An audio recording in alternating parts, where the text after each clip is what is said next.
Well, we're getting ready for the next stage of the project. Made a permanent landing here and cushions to go on it, and I think I'm going to put a cushion right across here too, because I already showed you the cushions inside, and I got collecting all my materials to start my wiring. Mounted my electrical box there. Yeah, hold on to your hats, more to come. Here's another upcoming project for the Goofy Cart. A real differential. Going to have to modify the sprocket to work, and I think we're going to put another disc on so we have two-wheel disc brakes. Hold on to your hats, more to come. Well, y'all remember my vintage Buffalo drill press that I restored? Well, now we're going to make it into a milling machine. Well, we already have. And, oh yeah, lots more to come on this too. So hold on to your hats. I've got to get this piece down so it's narrow enough to fit in the holder on my lathe. I'm putting a quick change bit holder on my lathe, and the part that comes with it to mount it to is too thick and too wide, so we have to mill it. So the Shade Tree Fix-It man has come up with his own lathe, don't you know? More to come. Hold on to your hats. They say the greatest form of flattery is imitation. And I had this set of photos sent to me from a subscriber who reached out to me and told me that he was impressed with my restoration of my old Buffalo. And these are pictures of his restoration.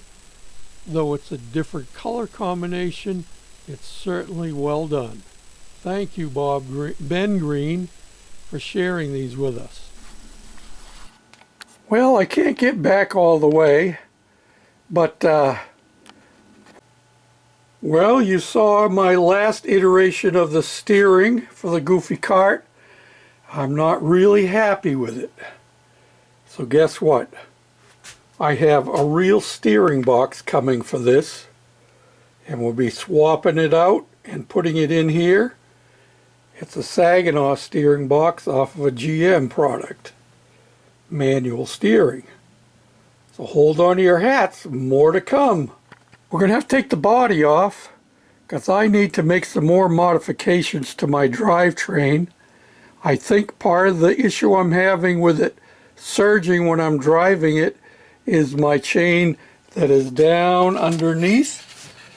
I don't know if I can get you down here enough, if I have enough light for you to see. You can see that the chain that runs inside the frame there, well, it's stretched out enough so that it's got a fair amount of slop in it. Let's see if I can reach it. Yeah, see that? And I think that's causing some of my problems with it not running smoothly. So we're going to address that issue. Hold on to your hats, more to come. Well, we had talked about removing the Briggs & Stratton motor from the Goofy Cart, which is here, undercover. It runs okay, but we're going to modify this. Well, it originally was for working on, what do they call them things? When they mount heads of deer and all that kind of stuff. I'll think of the word in a moment. But we're going to modify this mount and make it into an engine stand, and so that I can mount the Onan engine on it. So one of the things is I need to get it down lower. So I'm probably going to cut this off down here and cut this pipe off. It's down all the way now. And I got this heavy duty plate here that's going to get welded on there. And I got some other pieces of plate that I'm going to cut into angle brackets for supports underneath. So yeah, more to come. Hold on to your hats. Yeah, I mentioned that I was modifying a piece of metal on my homemade mill machine.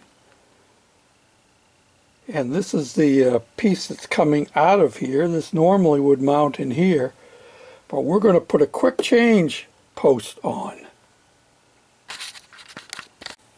This is the quick change for the cutters, and that's what we're modifying the mounting piece that has to be small enough to go into this slide here.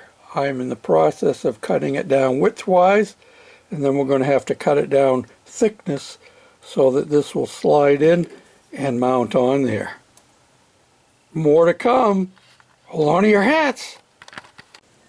One of the things that my son Chad did while he was out here visiting was to extend this set of steps that I had begun. I just had a single stone in each place.